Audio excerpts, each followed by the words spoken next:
Hello students, welcome to my YouTube channel. मेरा नाम है मयूरी भागवानी और आज हम देखने वाले हैं 7 जुलाई के द हिंदू न्यूज़पेपर को। 7 जुलाई के द हिंदू पेपर को हम यहाँ पे एनालाइज करें उससे पहले मैं आपको बता दूं कि आप मुझसे इन सभी मीडियम्स के थ्रू कनेक्ट कर सकते हो। आप हमारे टेलीग्राम चैनल को ज्वाइन कर सकते हो। इस पे आपको इन लेक्चर्स की डेली पीडीएफ मिल जाया करेगी। साथ में आप मुझसे मेल, ट्विटर और इंस्टाग्राम के थ्रू भी कनेक्ट कर सकते हो। आगे बात कर लेते हैं आज के टॉपिक्स की। तो देखो, GS1 में हमारे पास आज कुछ भी नहीं है। GS2 में इंटरनेशनल रिलेशन में देखेंगे अफगानिस्तान प्रॉमिस के बारे में। अब देखो, ये अफगानिस्तान में अभी कौन रूल कर रहा है? तालिबान। तो बेसिकली ये तालिबान का एक प्रॉमिस है पूरे वर्ल्ड से, और ये क्या प्रॉमिस है इसको देखेंगे। इंडिया EU ग्लोबल प्रॉमिस के बारे में देखेंगे। तो ये जो है ये एक एडिटोरियल है आज का, ठीक है, जिसमें आपको कई सारी नई इन्फॉर्मेशन मिलेगी। तो this is a very important editorial, इसको देखेंगे। गवर्नेंस में देखेंगे एडवर्टाइजमेंट गाइडलाइंस के बारे में। पॉलिटी में देखेंगे राज्यसभा नॉमिनेशंस के बारे में। GS3 में इकोनॉमी में देखेंगे MSP यानी कि मिनिमम सपोर्ट प्राइस के बारे में। इसके अलावा GS4 में we have nothing for today. तो शुरुआत करते हैं हमारे पहले आर्टिकल से, जो कि है new rules to keep advertisement in check. तो यहाँ पे देखो, नए रूल्स कुछ आए हैं। एडवर्टाइजमेंट्स जो आप देखते हो टीवी में, सोशल मीडिया पे, इन सब एडवर्टाइजमेंट्स को चेक में रखने के लिए ये नई गाइडलाइंस आई हैं।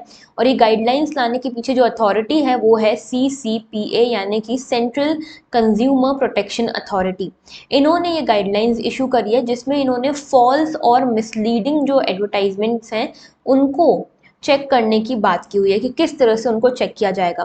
तो यहाँ पे बेसिकली कंज्यूमर प्रोटेक्शन के लिए जितनी भी गैप्स आज तक हुआ करती थी, जो भी मिसलीडिंग एडवर्टाइजमेंट के कारण कंज्यूमर को प्रोटेक्शन नहीं मिल पा रहा था, वो जो गैप्स थी वो सब फिल हो जाएंगी वाया दीज गाइडलाइंस। ओके। और यहाँ पे इलॉजिकल कंज्यूमरिज्म को डिस्करेज करने की भी बात की गई है। और यहाँ पे चिल्ड्रन टारगेटेड एडवर्टाइजमेंट्स जो हैं उनको टारगेट करने की भी बात की हुई है। चिल्ड्रन टारगेटेड एडवर्टाइजमेंट हो गई, सरोगेट एडवर्टाइजमेंट हो गई, इन सभी के लिए गाइडलाइंस आई हैं। ओके। अब देखो, सबसे पहले ये जो पूरी गाइडलाइन है ना, ये गाइडलाइंस क्या बोलते हैं कि हम मिसलीडिंग जो एडवर्टाइजमेंट है उनको बैन करेंगे। लेकिन ये गाइडलाइंस एक्चुअल में डिफाइन करती हैं वैलिड एडवर्टाइजमेंट्स को, ठीक है। वैलिड एडवर्टाइजमेंट्स को ये डिफाइन करती है गाइडलाइन, ठीक है। यानी कि मिसलीडिंग एडवर्टाइजमेंट को डिफाइन नहीं कर रही, वैलिड एडवर्टाइजमेंट को डिफाइन कर रही है। इनके हिसाब से वैलिड एडवर्टाइजमेंट कौन कौन सी है? तो वो एड्स जिनमें कि जो कि ऐसे मान सकते हो आप, जो नॉन मिसलीडिंग है, यानी कि जिसमें जो भी आपने बताया, वो जो भी क्लेम किए वो सारे ट्रू और ऑनेस्ट क्लेम है। जो भी गुड आप बेच रहे हो, जो भी सामान आप बेच रहे हो उस एडवर्टाइजमेंट के थ्रू, उसको बिल्कुल भी आपने उसकी क्वालिटीज़ को एग्जैजरेट नहीं किया है। जो एक्चुअल में उसके फैक्ट्स हैं, जो उसकी एक्चुअल में कैपेबिलिटीज़ हैं, आपने उसी को शोकेस किया है एडवर्टाइजमेंट के थ्रू।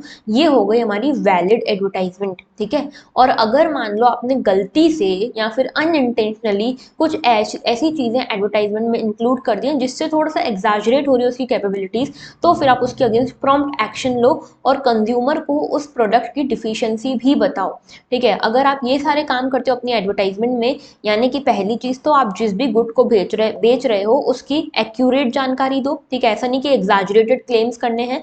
और दूसरा, आपके अगर गुड में कोई डिफिशियंसी है तो वो भी आप अपने कंज्यूमर्स को एड में बताओ। ये जो एडवर्टाइजमेंट होंगी इस तरह की, उसको वैलिड एडवर्टाइजमेंट माना गया है, ठीक है। अब देखो, यहाँ पे जो पूरा गाइडलाइन है इसमें मिसलीडिंग एड को डिफाइन ना करते हुए सिर्फ वैलिड एड को डिफाइन किया हुआ है, ठीक है।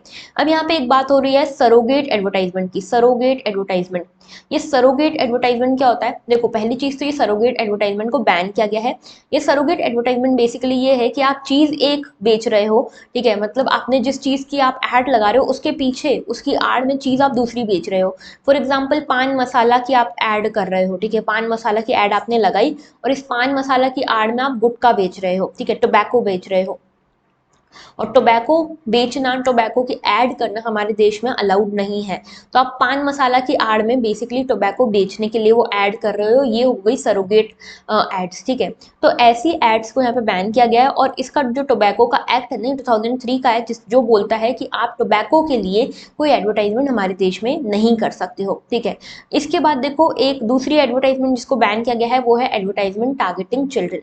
तो जो बच्चों को टारगेट करती हुई, अब देखो बच्चों को क्यों टारगेट करती हैं, जो एड कंपनीज हैं वो बच्चों को इसलिए टारगेट करती है क्योंकि एक तो बच्चों के पास एक्सपीरियंस नहीं है और बच्चों का एक प्रॉब्लम रहता है कि जो उनको बोलो उसको सच मान लेते हैं, तो इन्फ्लुएंस बहुत जल्दी हो जाते हैं टीवी वगैरह से। तो यहाँ पे अगर उनको आप कुछ भी चीज़ का बोलोगे कि इससे आपका दिमाग बहुत तेज हो जाएगा या फिर इससे आप जल्दी तेज दौड़ सकोगे या कुछ भी चीज़ें आप यहाँ पे उसकी ऐड करोगे, तो वो अपने मदर फादर के पीछे, अपने पेरेंट्स के पीछे पड़ जाएंगे कि हमको ये चीज़ चाहिए ही चाहिए। और अल्टीमेटली ये एक मार्केटिंग स्ट्रेटजी बन जाती है जो भी एड कंपनीज होती हैं उनकी, ठीक है, कि बच्चों को टारगेट किया जाए। यहाँ पे जो चिल्ड्रन टारगेटेड एडवर्टाइजमेंट है उसको बैन करने की, उसको डिस्करेज करने की बात की गई है।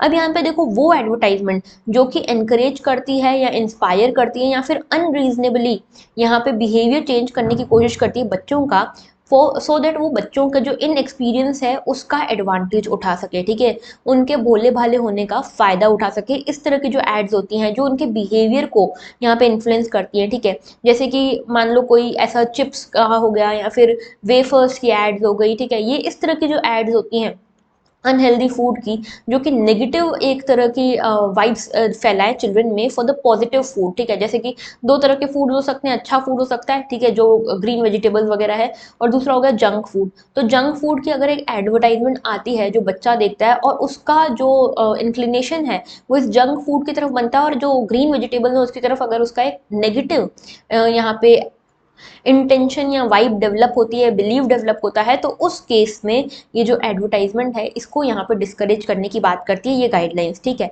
तो जैसे देखो आपने कई सारे एड्स जैसे देखे होंगे जिसमें बोला जाता है कि अच्छा बच्चों को ग्रीन वेजिटेबल्स नहीं पसंद है क्योंकि वो रूखे सूखे होते हैं, उसकी जगह आप बच्चों को ये खिलाई है, ठीक है, इसमें ग्रीन वेजिटेबल्स का गुण भी है, क्वालिटीज भी है और इसके साथ बच्चों को टेस्ट भी अच्छा लगेगा।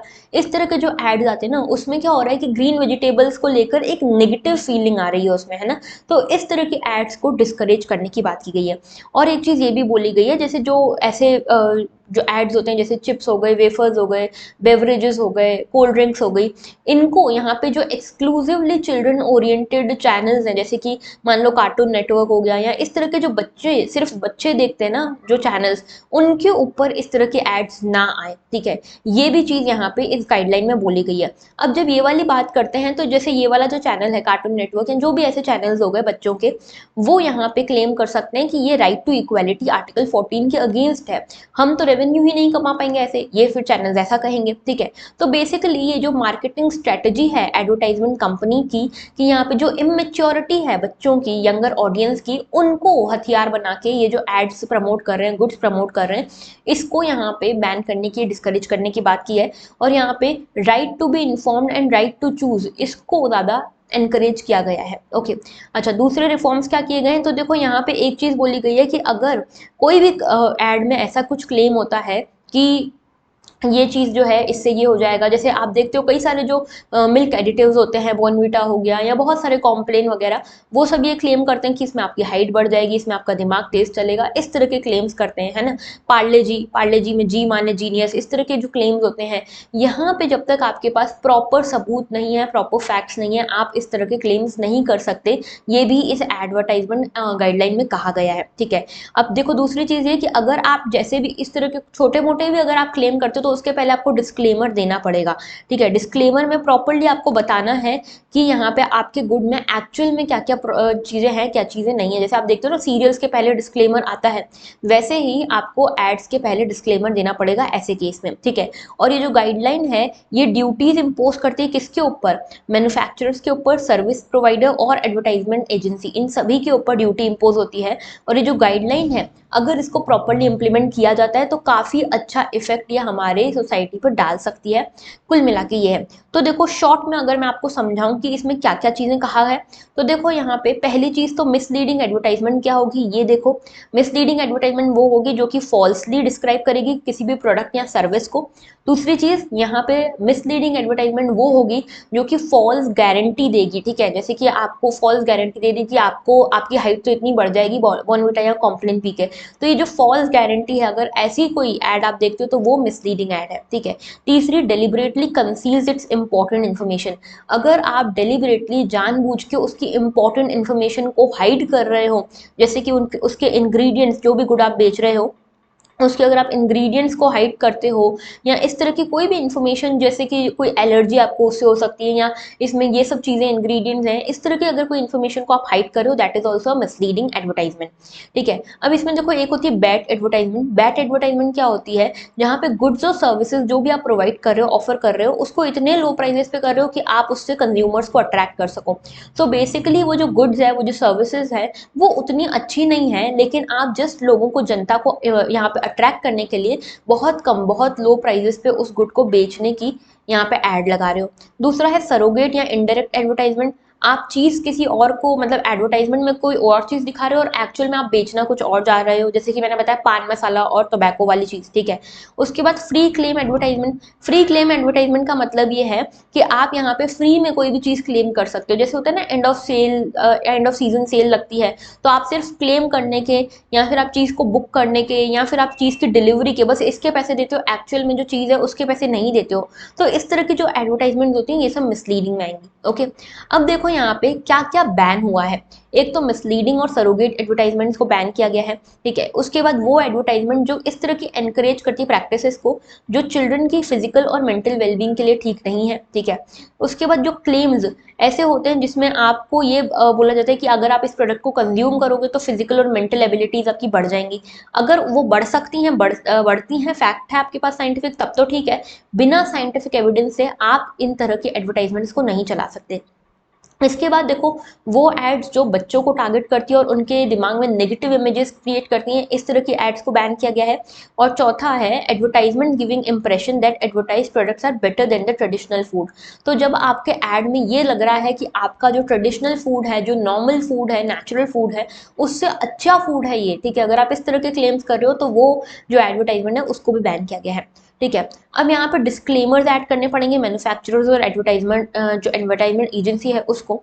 डिस्क्लेमर कैसे, सेम लैंग्वेज में, सेम फॉन्ट में होने चाहिए। ठीक है, उतने ही बड़े होने चाहिए। ऐसा नहीं कि इतना बड़ा आपके गुड है, इसमें आपने इतना बड़ा बड़ा यहाँ पे एडवर्टाइजमेंट दे दिया, ठीक है, कि आपने गुड या सर्विस के बारे में, और इतना छोटा छोटा यहाँ पे लिख दिया आपने एंड में, जो कि दिखता भी नहीं है, इलिजिबल सा है। इस तरह का अगर आपने लिखा है तो ये नहीं चलेगा, आपको उसी सेम फॉन्ट में, उसी सेम लैंग्वेज में डिस्क्लेमर लिखना पड़ेगा। ठीक है, और ऐसे जैसे आप सुनते हो ना कि टीवी पे म्यूचुअल फंड्स को लेकर एक डिस्क्लेमर आता है कि ये जोखिमों के अधीन है। ठीक है, तो कितनी जल्दी जल्दी स्पीड कितनी तेज होती है उस उतनी से डिस्क्लेमर की। तो यहाँ पे कहा गया है कि जो भी वॉइस ओवर या एड्स आप ऐसे लगाओगे, वो तेज तेज नहीं होने चाहिए, जल्दी जल्दी में नहीं, क्लियर होने चाहिए और क्विक वंस नहीं होने चाहिए।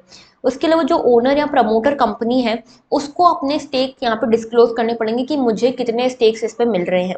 इसके अलावा एंडोर्सर्स का क्या रिस्पॉन्सिबिलिटी है।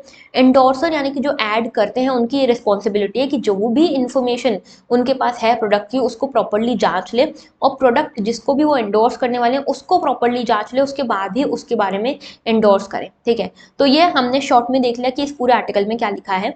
आगे बात करते हैं, तो देखो राज्यसभा में नॉमिनेट किए गए हैं कुछ मेंबर्स। तो हमारे जो प्रेसिडेंट हैं, उन्होंने राज्यसभा में 4 मेंबर्स को नॉमिनेट किया है। वैसे प्रेसिडेंट को 12 मेंबर्स होते हैं कुल मिलाकर राज्यसभा में, जिनको नॉमिनेट करना होता है प्रेसिडेंट को। ठीक है, तो कौन से 4 मेंबर्स को पहले तो नॉमिनेट किया गया, देखो, एक तो है पीटी उषा, ये ओलंपिक स्प्रिंटर हैं, ठीक है, एथलीट हैं ये। उसके अलावा म्यूजिक कंपोजर हैं इलैयाराजा, ठीक है, फिलेंथ्रोपिस्ट हैं वीरेंद्र हेगड़े, और स्क्रीन राइटर हैं विजयेंद्र प्रसाद। ये 4 लोगों को, ये मेनली तमिलनाडु, आंध्रा, इस साइड से बिलोंग करते हैं ये सभी के सभी, और इनको 4 लोगों को नॉमिनेट किया गया है राज्यसभा में। ठीक है, तो राज्यसभा के नॉमिनेशन के बारे में बात कर लेते हैं। तो देखो, नॉमिनेशन की जब बात कर रहे हैं तो यहाँ पे लिखा है आर्टिकल 80 जो है हमारे कॉन्स्टिट्यूशन का, वो ये बोलता है कि जो हमारे प्रेसिडेंट हैं, वो कुल मिला के 12 मेंबर्स को नॉमिनेट कर सकते हैं राज्यसभा में। तो 12 मेंबर्स नॉमिनेट होने थे, अभी सिर्फ 4 ही हुए, बाकी सीट्स वैकेंट है। ठीक है, तो कुल मिला के 12 मेंबर्स यहाँ पे राज्यसभा में नॉमिनेट किए जाते हैं बाय द प्रेसिडेंट। कौन कौन सी फील्ड से होने चाहिए, देखो, art, science, literature and social service. देखो यहाँ पे ध्यान से रखना, social service, art, science, literature, इसको आप सालसा से याद रख सकते हो। ठीक है, सालसा। अब इसमें S stand for science, A stand for art, L stand for literature and S stand for social service. ठीक है, तो यहाँ पे इससे याद रख सकते हो। इसके अलावा जो नॉमिनेटेड मेंबर्स हैं, ये सभी जो इलेक्टेड मेंबर्स होते हैं ना, वैसे के वैसे सारी पावर्स और प्रिविलेजेस इनके पास होती हैं, एक दो को छोड़कर। वो क्या एक दो हैं, तो देखो, जो प्रेसिडेंट ऑफ इंडिया का इलेक्शन होता है, उसमें जो नॉमिनेटेड मेंबर्स होते हैं राज्यसभा के वो यहाँ पे वोटिंग नहीं कर सकते। आप लोगों के लिए आज का क्वेश्चन जो है, क्वेश्चन नंबर 1 वो ये है कि मुझे बताओ कि प्रेसिडेंट का जो इलेक्शन होता है उसमें कौन कौन पार्टिसिपेट करते हैं, यानी कि इलेक्टोरल कॉलेज में कौन कौन हिस्सा होता है प्रेसिडेंट के इलेक्शन में, कौन कौन लोग पार्टिसिपेट करते हैं प्रेसिडेंट के इलेक्शन में, ये आप मुझे बताओगे। तो हमने देखा राज्यसभा के जो नॉमिनेटेड मेंबर्स होते हैं वो तो प्रेसिडेंट के इलेक्शन में पार्टिसिपेट नहीं करते हैं, तो क्या वाइस प्रेसिडेंट के इलेक्शन में करते हैं पार्टिसिपेट? हाँ, वाइस प्रेसिडेंट के इलेक्शन में जो ये मेंबर्स होते हैं नॉमिनेटेड मेंबर्स, इनके पास राइट होता है वोट करने का। इसके अलावा नॉमिनेटेड मेंबर्स के पास एक और राइट होता है कि 6 महीने के अंदर अंदर अगर वो चाहें तो किसी पार्टी को ज्वाइन कर सकते हैं, इसको डिफेक्शन नहीं माना जाएगा। लेकिन मान लो अगर 6 महीने के बाद वो किसी पार्टी को ज्वाइन करते हैं तो इसको डिफेक्शन माना जाएगा और इनके ऊपर एंटी डिफेक्शन लॉ लगेगा, जिसके बाद ये डिस्क्वालीफाई हो सकते हैं, इनको मेंबरशिप अपने हाउस की छोड़नी पड़ सकती है। ठीक है, ये लिखा है आर्टिकल नंबर 99 में।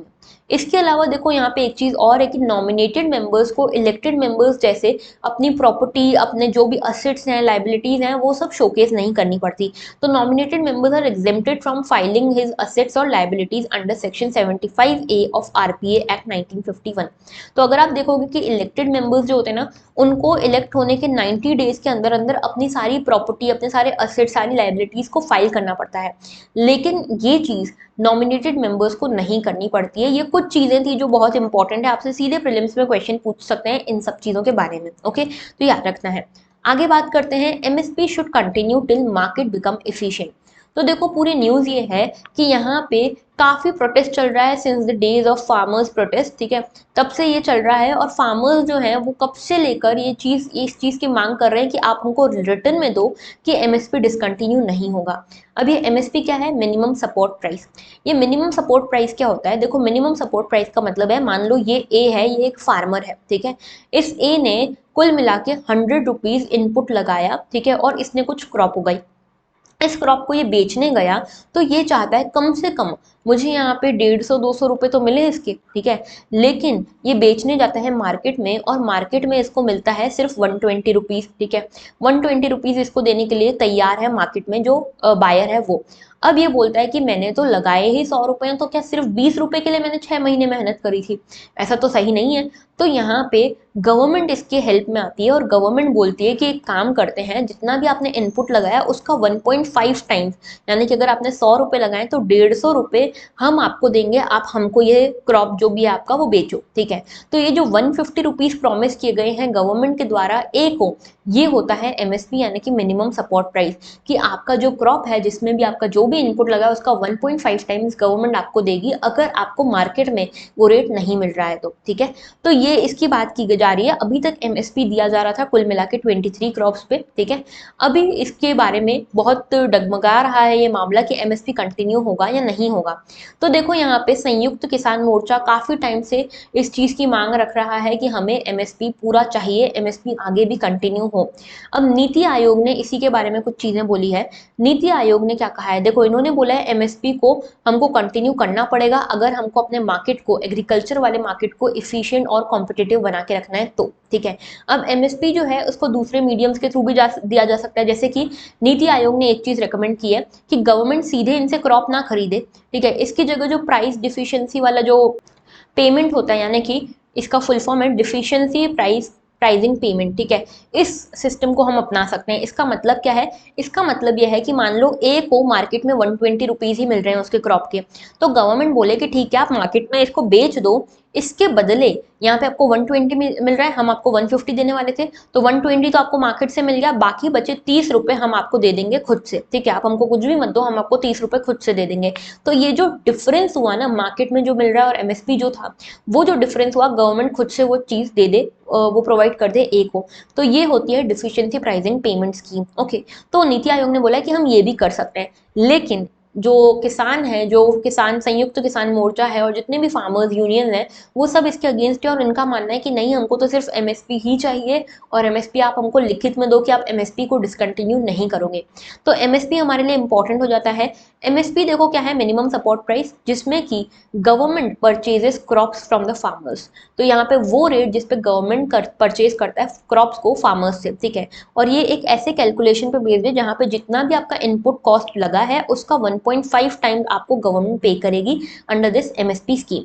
अब MSP is a minimum price for any crop, ठीक है, ये एक मिनिमम प्राइस है जो कि गवर्नमेंट को लगता है कि इतना प्राइस तो यहाँ पे फार्मर्स को मिलना चाहिए, और एक तरह का सपोर्ट प्रोवाइड करती है government via this MSP. Okay, अच्छा, इसको रेकमेंड करने का काम कौन करता है? देखो ये क्वेश्चन यूपीएससी पूछ चुकी है। एमएसपी को रेकमेंड करने का काम करता है सीएसीपी, यानी कि commission for agriculture cost and prices. Commission for agriculture cost and prices ये रिकमेंड करता है, लेकिन याद रखना कि फाइनल डिसीजन जो होता है, फाइनल डिसीजन कौन लेता है? फाइनल डिसीजन लेता है सीसीईए, यानी कि cabinet committee on economic affairs जो है वो फाइनल डिसीजन लेता है regarding the crops and the MSP. आज की डेट में 23 क्रॉप्स के ऊपर एमएसपी मिलता है, जिसमें 22 तो हमारी सीधी मैंडेटेड क्रॉप्स हैं। एक क्रॉप जो है वो शुगर केन है। शुगर केन का जो एमएसपी है उसका नाम बदला हुआ है, नाम है इसका फेयर एंड रेम्यूनरेटिव प्राइस, ठीक है, FRP, fair and remunerative price. तो कुल मिला के 23 क्रॉप्स के लिए एमएसपी होता है, जिसमें से एक का नाम है एफआरपी, जो कि है शुगर केन के लिए, ठीक है। आगे बात करते हैं, Afghan soils won't be used to launch attack. तो देखो कुल मिला के यहाँ पे तालिबान जो है, तालिबान के जो लीडर हैं, सुप्रीम लीडर, उन्होंने ये कहा है कि हम अफगानिस्तान के सॉइल को यूज नहीं होने देंगे फॉर द टेररिस्ट एक्टिविटीज। तो बेसिकली अफगानिस्तान की साइड से तालिबान ये सबको भरोसा दिलाना चाहता है, अपने नेबर्स को, अपने पूरे रीजन को, पूरे वर्ल्ड को, ये बेसिकली दिलासा देना चाहता है कि देखो हमारी साइड से तो टेररिस्ट एक्टिविटीज नहीं होंगी, हमारे एरिया, हमारे लैंड पे से कोई टेररिस्ट एक्टिविटी नहीं होगी, और इसीलिए जो वर्ल्ड है वो हमारे देश में इंटरफेयर करना बंद कर दे। ये चीज कह रहा है तालिबान के जो सुप्रीम लीडर हैं वो, ठीक है। तो ये जो इंटरनेशनल कम्युनिटी काफी टाइम से बहुत डरी हुई है जब से तालिबान आया, क्योंकि तालिबान ऑलरेडी पहले टेररिस्ट एक्टिविटीज में इन्वॉल्व रहा है, अब बोल रहा है कि हम ही रूल करेंगे। उसके बाद विमेन के ऊपर भी बहुत ज्यादा यहाँ पे रिस्ट्रिक्शंस लगा दिए अफगानिस्तान विमेन के ऊपर। तो इन सब को देखते हुए सभी को डर था कि कहीं अफगानिस्तान में तालिबान फिर से टेररिस्ट एक्टिविटीज को बढ़ावा ना दे, ठीक है। अब ऐसे में एक साइड पे तो ये बाकी पूरा वर्ल्ड हो गया जिसको ये डर था कि टेररिस्ट एक्टिविटीज ना हो, दूसरी साइड पे तालिबान को क्या कंसर्न है? तालिबान को कंसर्न है कि वर्ल्ड उसको रिकॉग्नाइज करे as the government of Afghanistan, ठीक है, जो कि दुनिया अभी तक कर नहीं रही है। तो तालिबान को बेसिकली ट्रस्ट जीतना है पूरे वर्ल्ड का, और इसीलिए तालिबान इस तरह के स्टेटमेंट्स दे रहा है, ठीक है। तो थोड़ा सा जान लेते हैं अफगानिस्तान के पूरे बैकग्राउंड के बारे में कि तालिबान और अफगानिस्तान का इशू क्या रहा है। तो देखो टिल 1990, ठीक है, 1990s में क्या हुआ कि यहाँ पे तालिबान का इमर्जेंस होता है, ठीक है। यहाँ पे एक सिविल वॉर चल रही होती है, और उसके बाद एक फैक्शन होता है कंधार में, अफगानिस्तान का ही एक फैक्शन होता है जो कि यहाँ पे स्टार्ट करता है कंट्री को कंट्रोल करना, ठीक है। और यहाँ पे 1989 तक सोवियत यूनियन था, लेकिन सोवियत यूनियन का यहाँ पे डिसइंटीग्रेशन हो जाता है, यानी कि जो सोवियत यूनियन है उसका फॉल हो जाता है 1989 में। उसके बाद से तालिबान इमर्ज होता है यहाँ पे अंडर अर्ली 1990s। उसके बाद तालिबान यहाँ पे 1996 में पूरी तरह से आ चुका है, रूल करना स्टार्ट कर चुका है। 1996 से लेके 2001 तक तालिबान यहाँ पे रूल करता है प्रॉपरली अफगानिस्तान में, ठीक है। इसमें रूल करता है, इसमें शरिया लॉ इम्पोज कर दिया जाता है, यहाँ पे विमेन को बैन कर दिया जाता है पब्लिक लाइफ से, और बहुत ज़्यादा एट्रोसिटीज़ वगैरह होती है लोगों के ऊपर, स्पेशली विमेन के ऊपर, और जो वल्नरेबल सेक्शन हैं उनके ऊपर, माइनॉरिटीज़ के ऊपर।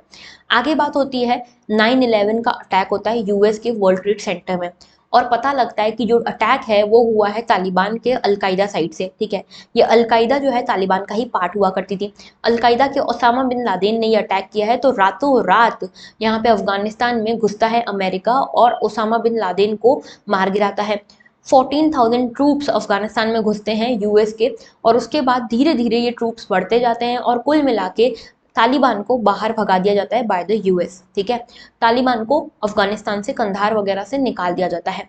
यहाँ पे 14,000 ट्रूप्स शुरुआत में थे, 20 साल तक ये यहाँ पे रहते हैं, और उसके बाद भी 20 साल के एंड तक आप देखोगे 1 से 2 लाख ट्रूप हो चुके थे यहाँ पे यूएस और नेटो मेंबर्स के।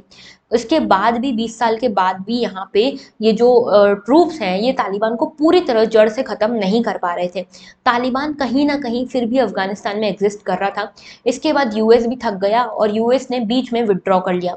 यूएस ने क्या किया, अफगानिस्तान में यहाँ पे अफगानिस्तान से विड्रॉ कर लिया after 20 years in the year 2020। Okay, अच्छा, इस बीच क्या हुआ, ईयर 2000 से लेके 2020, 2001 से लेके 2020 यानी कि 2021 तक 20 सालों तक क्या हुआ, 20 सालों में यहाँ पे अफगानिस्तान में गवर्नमेंट बनी, सिविलियन गवर्नमेंट, जो कि थोड़ी वीक गवर्नमेंट भी थी, क्योंकि यहाँ पे जो भी ऑफिशियल्स थे उनको अपना पैसा साइड करना था। करप्शन काफी हुआ है यहाँ पे, ठीक है, और ये कॉन्टेस्टेड एरिया हमेशा से ही रहा है, क्योंकि यहाँ पे गवर्नमेंट तो थी लेकिन वीक गवर्नमेंट थी, उतना ज्यादा इन्वेस्ट किया नहीं आर्मी वगैरह के ऊपर, और यहाँ पे दूसरी साइड पे तालिबान भी पनप रहा था फिर से। अल्टीमेटली 2020 में क्या होता है कि यूएस और तालिबान के बीच में एक डील होती है। ये डील होती है दोहा में, और यहाँ पे ये डील ये होती है कि यूएस बोलता है कि ठीक है चलो हम यहाँ से चले जाएंगे, उसके बदले तालिबान ये प्रॉमिस करे कि यहाँ से अफगानिस्तान से फिर से टेररिज्म नहीं आएगा, फिर से टेररिज्म नहीं पनपेगा, ठीक है। ये डील होती है, तालिबान यहाँ पे वापस आना शुरू होता है, अफगानिस्तान की गवर्नमेंट रातों रात यहाँ पे डिसमेंटल हो जाती है, अफगानिस्तान के सारे ऑफिशियल्स भाग जाते हैं, यूएस अपने ट्रूप्स वापस ले जाता है, और आज की डेट में तालिबान रूल कर रहा है ओवर अफगानिस्तान, ठीक है। तो यहाँ पे यूएस ने विड्रॉ कर लिया इन 2021, तालिबान यहाँ पे आ चुका है। तालिबान जब आया था तो आप लोगों ने देखा होगा किस तरह के आपको विजुअल्स देखने को मिल रहे होंगे फ्रॉम अफगानिस्तान। लोग प्लेन पे अटक रहे हैं, प्लेन पे लटक लटक के जा रहे हैं, बीच में गिर जा रहे थे, इतना खौफ, इतना ज्यादा डरे हुए थे अफगानिस्तान में तालिबान से आने से। और तालिबान अब ये क्लेम कर रहा है कि हमारे यहाँ से तो टेररिज्म नहीं होगा, आप निश्चिंत रहो। तो कुल मिलाकर छोटी सी बस ये न्यूज थी, ठीक है। आगे बात करते हैं आज के एडिटोरियल की, इंडिया ईयू ग्लोबल डायनामिक्स। तो देखो यहाँ पे पूरे आर्टिकल में बात की हुई है क्लाइमेट चेंज की और ईयू की, ठीक है, क्लाइमेट चेंज एंड ईयू की, और इसका क्या इम्पैक्ट पड़ेगा इंडिया के ऊपर इसकी। तो बेसिकली देखो यहाँ पे बात हो रही है कार्बन न्यूट्रलिटी की। कार्बन न्यूट्रलिटी क्या है कि हम यहाँ पे कार्बन एमिशन जीरो कर देंगे, इसको बोलते हैं कार्बन न्यूट्रलिटी, जो कि इंपॉर्टेंट है फॉर द सस्टेनेबल वर्ल्ड, है ना। अब इसमें कई सारी कंट्रीज है, देखो सारी कंट्रीज है, इन्होंने कुछ ना कुछ अपना टारगेट सेट किया है कि हम इस तारीख तक या इस ईयर तक अपना जो जीरो एमिशन है वो कर लेंगे। तो इंडिया ने भी इस टारगेट सेट किया 2070 का कि हम भी यहाँ तक 2017 तक कार्बन न्यूट्रल कंट्री बन जाएंगे। ऐसे में यूरोपियन यूनियन जो है ये फ्रंट हेड पे है, ठीक है, एकदम आगे चल रहा है, और यूरोपियन यूनियन ये कह रहा है कि हम सबसे फर्स्ट कंट्री बनना चाहते हैं जहां पे बाय 2050 हम यहाँ पे कार्बन न्यूट्रल बन जाए। तो सबसे पहला रीजन हम बनना चाहते हैं जो कि कार्बन न्यूट्रल हो। इसके लिए एक यूरोपियन यूनियन ग्रीन डील भी लेकर आए हैं, जिसपे इन्होंने नई ग्रोथ स्ट्रैटेजी पे फोकस किया है, ठीक है। और यहाँ पे इन्होंने बोला है कि हम अपनी इकोनॉमी को रिसोर्स एफिशिएंट कॉम्पिटिटिव बनाएंगे, लेकिन साथ में हम यहाँ पे ग्रीन इकोनॉमी पे भी ध्यान देंगे। तो इसके लिए ये कार्बन प्राइसिंग सिस्टम लेकर आए हैं। इस पूरे पैकेज का नाम है फिट फॉर 55 पैकेज, ठीक है। इसमें इन्होंने एक चीज यहाँ पे टारगेट करी है, इन्होंने बोला है कि हम यहाँ पे कार्बन बॉर्डर एडजस्टमेंट मैकेनिज्म लेकर आए, ये याद रखना, CBAM, carbon border adjustment agreement है ये, ठीक है, कार्बन बॉर्डर एडजस्टमेंट मैकेनिज्म है ये। अब इसमें क्या होगा, इसमें बेसिकली ईयू ये कह रहा है कि हम यहाँ पे टैक्स करेंगे, टैक्स लगाएंगे किसके ऊपर, जो भी यूरोपियन यूनियन में इस तरह के इंपोर्ट्स आएंगे, ठीक है, जो भी इंपोर्ट्स आएंगे यूरोपियन यूनियन में, जैसे मान लो कोई गुड है ए, ठीक है, कोई भी गुड है, जैसे कोई भी सामान है, ए सामान है, ये यूरोपियन यूनियन में आता है बाहर से, ठीक है। अब यही ए सामान यूरोपियन यूनियन के किसी कंट्री में भी बनता है जहाँ पे कार्बन एमिशन मान लो हो रहा है एक्स, और यहाँ पे जो ए सामान आ रहा है बाहर से उसमें हो रहा है 10x। तो यहाँ पे जो डिफरेंस है x और 10x के बीच में, जो कार्बन एमिशन का डिफरेंस है, यानी कि ईयू की जो कंट्री है उसमें जो गुड बन रहा था उसमें कार्बन एमिशन कम हो रहा है, और वही सामान जब बाहर से हम इंपोर्ट कर रहे हैं ईयू में उसमें कार्बन एमिशन ज्यादा हो रहा है। तो जो जितना डिफरेंस है ना डोमेस्टिक प्रोडक्ट और बाहर से आने वाले प्रोडक्ट में, कार्बन एमिशन को लेकर जितना डिफरेंस है उस हिसाब से टैक्स किया जाएगा इंपोर्ट को, ये कहा है ईयू ने, ठीक है। और अभी तक जो सिस्टम यहाँ पे चलता है वो है ईयू एमिशन ट्रेडिंग सिस्टम, ठीक है। तो ईयू का एमिशन ट्रेडिंग, तो देखो अभी तक एक सिस्टम चल रहा था ईयू में, वो था ईयू का एमिशन ट्रेडिंग सिस्टम, लेकिन अब ये 2035 तक इसको खत्म कर दिया जाएगा इस सिस्टम को, और नया सिस्टम आएगा जिसका नाम है CBAM, ठीक है। तो यहाँ पे 2035 तक ये पुराना सिस्टम जो है ईयू का जो एमिशन ट्रेडिंग सिस्टम है ये खत्म हो जाएगा, और नया सिस्टम आएगा, ठीक है, जिसका नाम होगा CBAM, ओके। अब देखो यहाँ पे नया जो आएगा सिस्टम CBAM, उसकी शुरुआत होगी कुछ पर्टिकुलर सेक्टर्स से, जैसे कि आयरन सेक्टर हो गया, एल्यूमिनियम हो गया, सीमेंट हो गया, फर्टिलाइजर्स हो गया, इलेक्ट्रिसिटी हो गया, इन सेक्टर्स को सबसे पहले चार्ज किया जाएगा अंडर CBAM, ओके। अब देखो यहाँ पे ईयू ये क्लेम कर रहा है कि CBAM से क्या होगा, इससे कार्बन लीकेज कम होगा, इससे लेवल प्लेइंग फील्ड बनेगी ईयू के प्रोड्यूसर्स के लिए, और यहाँ पे जो बाहर के भी लोग हैं, जो बाहर के भी जो कंट्रीज हमारे देश में, यानी कि ईयू में जो भी इंपोर्ट हो रहा है, जो भी कंट्रीज इंपोर्ट करवा रही हैं ईयू में, वो सभी कंट्रीज भी यहाँ पे धीरे धीरे ग्रीन एनर्जी की तरफ आगे बढ़ेंगी, सस्टेनेबल वर्ल्ड की तरफ आगे बढ़ेंगी। लेकिन जो डेवलपिंग कंट्रीज हैं वो इससे खुश नहीं है। डेवलपिंग कंट्रीज इस पूरे सिस्टम से, CBEM से नाराज है। क्यों नाराज है? क्योंकि उनको लगता है पहली चीज तो ये कि इसकी लीगैलिटी क्या है, WTO के जो रूल्स हैं क्या ये उसके वायलेशन नहीं है, ये WTO के जो रेगुलेशन है क्या आप सभी को इक्वली ट्रीट करोगे, क्या ये उसका वायलेशन नहीं है। दूसरा UNFCCC, ठीक है, इसका भी वायलेशन है, इसके नॉर्म्स का भी वायलेशन है। तीसरी तरफ से ये जो है प्रोटेक्शनिज्म को बढ़ावा दे रहा है। प्रोटेक्शनिज्म यानी कि इसमें जो पूरा सिस्टम है CBAM वाला, इसमें क्या हो रहा है कि EU जो है वो ये कह रहा है कि हमारी डोमेस्टिक इंडस्ट्री से कंपेयर किया जाएगा कि बाहर के जो भी गुड्स आ रहे हैं हमारे देश में कार्बन एफिशिएंट है कि नहीं। तो आप अपनी डोमेस्टिक इंडस्ट्रीज को ऊपर उठा रहे हो और बाहर की जो कंट्रीज की जो कंपनीज हैं उनको आप लेट डाउन कर रहे हो। तो बेसिकली आप अपनी डोमेस्टिक कंपनीज को ऊपर उठाना चाह रहे हो और उसमें आप प्रोटेक्शनिज्म का सहारा ले रहे हो, ठीक है, आप ग्लोबलाइजेशन के अगेंस्ट काम कर रहे हो। ये चीज हुई है। इसके बाद देखो यहाँ पे कई सारे केसेस भी हुए हैं आज तक जिसमें अल्टीमेटली एनवायरमेंट के फेवर में डिसीजन आए हैं, ठीक है। तो ये डिबेट आज भी जारी है कि जो प्री एग्जिस्टिंग इश्यूज, ये जो प्री एग्जिस्टिंग इश्यूज हैं क्या ये ट्रेड के ऊपर डोमिनेट कर जाएंगे। ये इश्यूज आज भी हमारी सोसाइटी में, आज भी कंट्रीज के बीच में डिबेटेबल हैं, ठीक है। अच्छा, दूसरी चीज ये कि डेवलपिंग कंट्रीज बोल रही हैं कि चलो ठीक है, मान लिया कि आप एक्चुअल में एनवायरमेंट के प्रोटेक्शन के लिए ही कर रहे हो, तो एक बात बताओ कि जो ये CBAM में आप रेवेन्यू इकट्ठा करोगे टैक्स के थ्रू, वो टैक्स का जो रेवेन्यू है वो जाएगा कहाँ? तो EU ने बोला कि वो जो टैक्स का रेवेन्यू है वो जो नया न्यू जनरेशन EU बनाने के लिए हम यूज करेंगे। यानी कि जो भी EU की कंट्रीज, यूरोपियन यूनियन की कंट्रीज, ऐसी कंट्रीज जो कोविड से काफी ज्यादा इम्पैक्ट हुआ था उनकी इकोनॉमी पे, उनके रीबिल्डिंग में हम इस नए जो CBAM वाला जो पूरा मैकेनिज्म है इसके टैक्स को यूज करेंगे यहाँ पे। तो यहाँ पे डेवलपिंग कंट्रीज का कहना है, तो फिर आप ग्रीन एनर्जी को कहाँ से प्रमोट कर रहे हो? डेवलपिंग कंट्रीज कह रही हैं कि जब आप ये बोल रहे हो कि जो डेवलपिंग कंट्रीज से आपके देशों में गुड्स आएंगे वो इतने क्लीन एनर्जी पे बेस्ड नहीं है और आप उसके लिए टैक्स अगर इकट्ठा करो तो आपको इस टैक्स को, इस रेवेन्यू को यूज करना चाहिए डेवलपिंग कंट्रीज में ही क्लीन एनर्जी प्रोजेक्ट्स को इंस्टॉल करने के लिए, या फिर क्लीनर टेक्नोलॉजी डेवलपमेंट के लिए आपको इसको यूज करना चाहिए डेवलपिंग कंट्रीज में, ना कि अपने खुद के देशों में। तो आप ऐसा तो कर नहीं रहे हो। तो कुल मिला के यहाँ पे जो CBAM है, ठीक है, इसके ऊपर क्वेश्चन मार्क खड़े कर रही है डेवलपिंग कंट्रीज। नाउ इंडिया का क्या टेक है? तो एक चीज समझो पहले, इंडिया और EU जो है अच्छे रिलेशन शेयर करता है ट्रेड मैकेनिज्म में, ठीक है, ट्रेड रिलेशनशिप में। EU जो है इंडिया का 3rd लार्जेस्ट ट्रेडिंग पार्टनर है और इंडिया EU का 11th लार्जेस्ट ट्रेडिंग पार्टनर है। हमारे बीच में जो ट्रेड हुआ, तो इंडिया का जो भी ट्रेड हुआ है सब कंट्रीज के साथ, उसमें से 11% हिस्सा EU के साथ हमने ट्रेड किया, यानी कि इंडिया के लिए तो बड़ा इंपॉर्टेंट है यूरोपियन यूनियन। अब ऐसे में हम क्या कर सकते हैं? ऐसे में अभी देखो हमारा फ्री ट्रेड एग्रीमेंट के ऊपर भी बातचीत चल रही है जिसमें हमने सोचा है कि 2023-24 तक हम इसको फाइनलाइज कर लेंगे। तो अभी कुल मिला के हम क्या कर सकते हैं कि हम क्लाइमेट चेंज के ऊपर काम करें। ये CBAM में EU इंडिया को शामिल ना करे, इसकी जगह इंडिया और EU मिलकर क्या कर सकते हैं, क्लीनर एनर्जीज की तरफ यहाँ पे इन्वेस्ट कर सकते हैं। सो दैट दोनों ही जो EU है और इंडिया है, दोनों ही यहाँ पे ग्रीन टेक्नोलॉजी और क्लीनर टेक्नोलॉजी की तरफ इन्वेस्ट करके अपनी पार्टनरशिप बिल्ड कर सकते हैं, अपनी इकोनॉमिक ग्रोथ और सस्टेनेबिलिटी दोनों को इंश्योर कर सकते हैं।